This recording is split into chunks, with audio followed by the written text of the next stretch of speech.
Welcome to the Pain Relief Path podcast, where I dive into the vast world of chronic pain with the occasional help from knowledgeable guests from diverse disciplines that impact your chronic pain.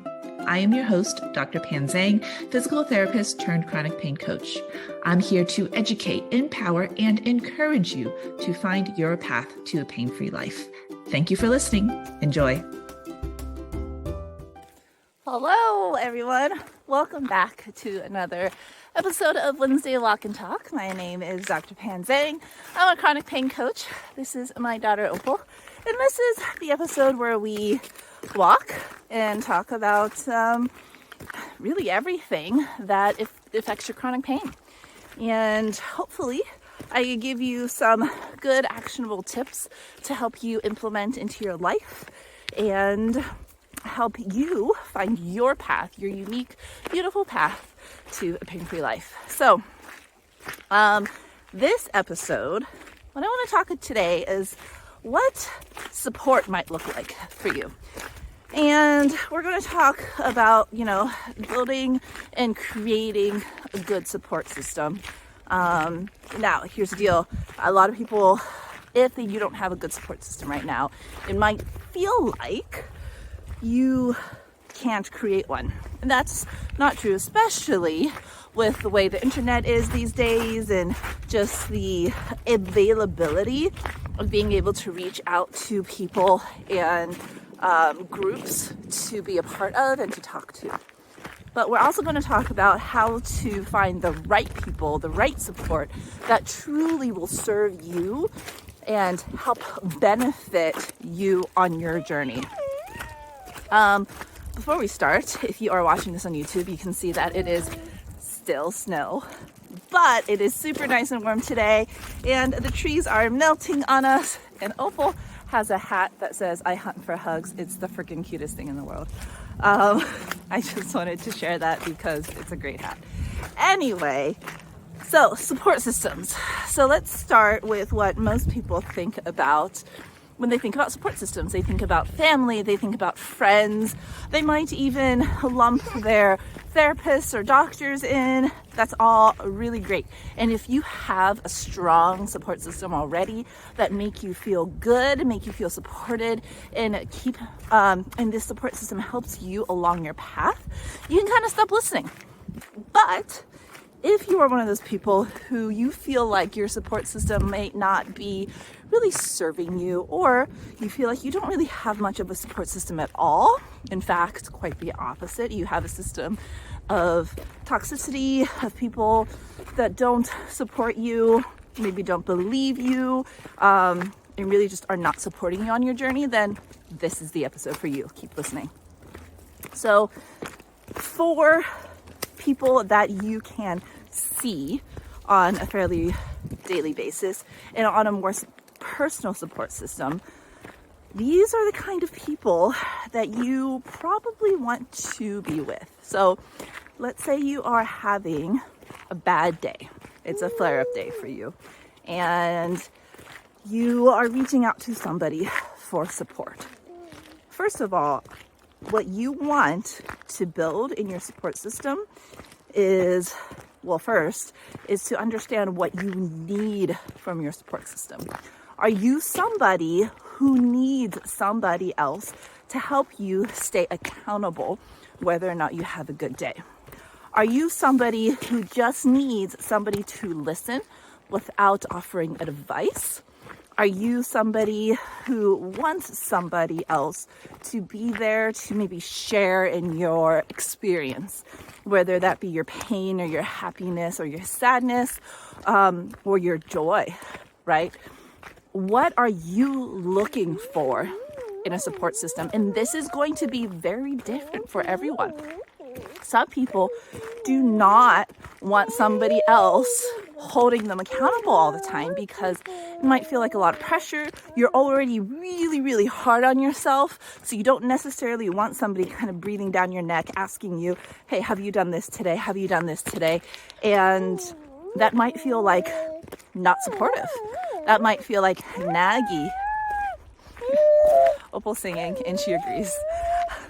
Or are you somebody who knows that you do benefit from this kind of support. For some people, you might be somebody who is just looking for somebody to be a sympathetic ear, really just lending an ear. You just want somebody to be there when you're having a hard day, just to listen, not to give advice, not to insert their own story or anything like that. So for you, you are looking for somebody who, again, is just a good, active, or even passive listener, right? For some people, you might be looking for somebody or some people that are there because you want advice. You actively are seeking out ways to get better when you're having a hard day. You come to somebody with a problem and you're like, okay, so now what do I do, right? And when you get that advice, here's the key, you are actually really ready to take action on that advice and do and implement some changes, and that's really key. So for you, again, you might be somebody looking for a very different type of person than the person looking for somebody who's just wanting a ear, basically. Okay? Or you can be, somebody who wants somebody there on your flare-up days who can really commiserate, who feels what you're feeling. You just want, honestly, for lack of a better word, a cry session or a bitch session. And that's okay too. That's great. But really understanding what you want from a support system or a support person is important. And not necessarily only what you want, but what serves you. So for instance, I am somebody who I don't want an accountability partner sometimes because it definitely feels like they're just nagging me and things like that. But I am one of those people who need an accountability partner sometimes, right? To make sure that I am on track with my tasks and my goals, because even though I'm hard on myself, I need somebody else to make sure that I'm on track. Especially when I get off track, I just kind of let everything just be like, oh, I'm off track. I'm just not going to do it anyway. But if there's somebody else supporting me, asking me, hey, how did this go? And if you aren't doing it, what can we do, or what can you do to help you get back on track? Okay, so that's an example of not finding somebody not only that you want, but an accountability or a support system that you need. Okay, so think about that. That's definitely something for you to really think about, journal about. And you might already know what your support system looks like because of trial and error in the past. Okay, so how to find those people? One, honestly, like I said, it's trial and error, especially if you are looking at finding new friends, finding somebody in the family or in your current group of friends to help support you through this journey. Not everyone who's empathetic will be there to serve you in the way that you need to be served, right? So really trial and error, and you don't have to do like a formal, will you be my support system? But maybe that's up your alley. But when they don't serve you as a support person anymore, or that system no longer serves you as a support system, there's no need to make a big show about it. It is really just you to stop relying on them as much. Maybe weekly calls turn into bi-weekly calls or monthly calls, and whatever that person you were having help support you, maybe that person just turns into a regular friend again. Okay, so that's one way to approach support systems in person. Now, another big way you can find support, especially if you don't have access to in-person support, is to do so online. And there are phenomenal groups online. There's so many great groups that offer education and guidance and support. Little plug here, Pain Relief Path on Facebook is one of those, so you can check that out. But there are also, on the flip side, a lot of groups on there that are not that, but with the best intentions. I am personally a part of a few chronic pain groups on Facebook and Instagram, and follow some people there with different accounts that really are documenting for their own purposes, but they become a support group that people rally around. Now, that is all really good because I truly believe that people need to have a community, especially if this is the first time you're reaching out, trying to find support groups, and you find a group that resonates with you because, oh my gosh, these people know what I'm going through. This person's story is exactly like mine. Then when you dive into the comments and you dive into the group, it is not necessarily a positive group, but rather people really just writing their story, reiterating their story, I should say, retelling their story. And it's a place for people to retell their stories again and again. And when they ask for help and support, and when they get it, they don't necessarily take it, or it's met with, maybe some adverse reactions, let's just say, right? And if you're on support groups and things like that right now, this might be something that you are already experiencing. And here's the deal.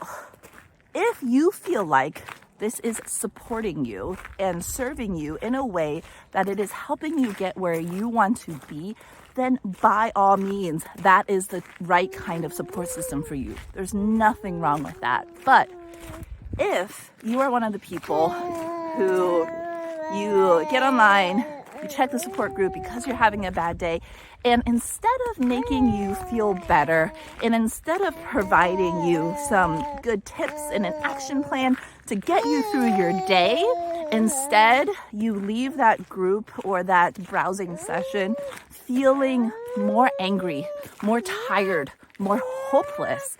If that is the case for you, then that support system, that support group is not serving you. Unless for some reason those are the emotions that you are wanting to experience that day, which is, again, perfectly fine, right?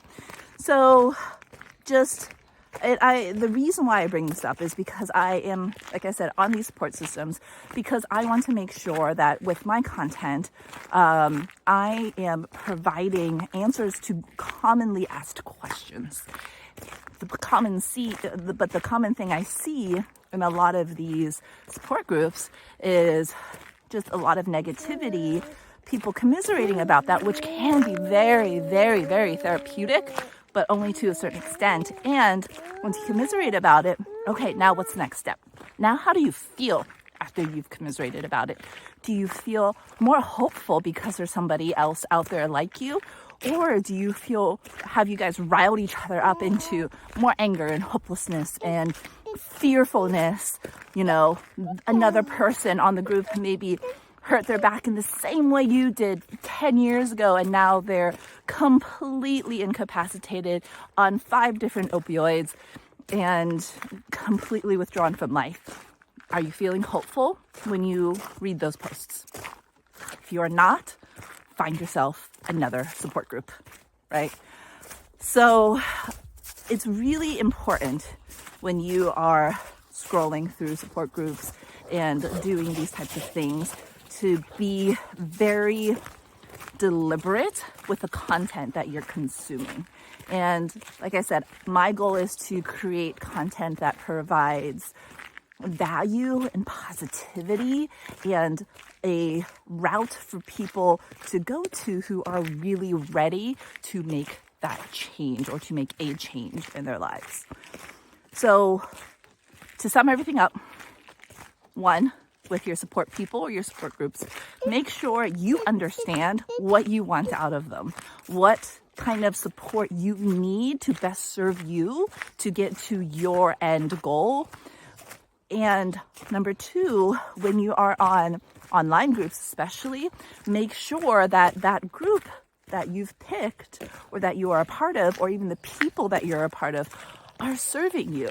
That these people are, providing value in your life, and they're not dragging you down, which can be really, really easy to do with negativity, because that emotion of camaraderie can be initially a very positive, uplifting thing. That feeling of I'm not alone in this battle is phenomenal.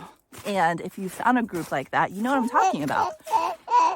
But make sure that that feeling is propelling you to positive change and positive actions and positive thoughts and feelings, right?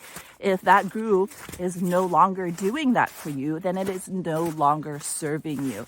And it's time to find another group. And here's the really, really, really nice part about that is if you're on these big groups, when you leave, honestly, you don't have to make a big deal about it, and nobody will know. So I know with chronic pain, there are a lot of people pleasers out there. I am one of the people pleasers, and I'm like, if I leave a group, I'm gonna feel really bad. Maybe they think that everybody here is not telling the truth, or I don't like them, or something like that.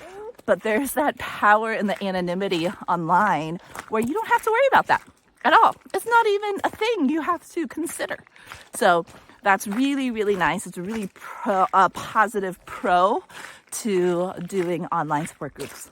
Okay. Well, I hope that this was helpful for you. And if it is, please feel free to subscribe. If you're watching this on YouTube, I have a podcast page. If you are watching this or listening to it on my podcast, I do video these so you can hear the monster, or you can see the monster that is making all those little noises behind me right now. And hopefully you guys have a fantastic week, and I will see you next week on our weekly walk and talk episodes. And I hope the next time we film this, there will be no snow on the ground. That'll be very exciting, but at least it is warm. I'm not even in a jacket. I just have a hoodie on, and it's just beautiful out. So I'm going to enjoy the last little bit of my walk as I walk the rest of the way uphill. So that'll be fun. And I'm also going to enjoy, hopefully, the last snow, because I really do love snow. So have a fantastic week, you guys, and we shall see you next week. Bye.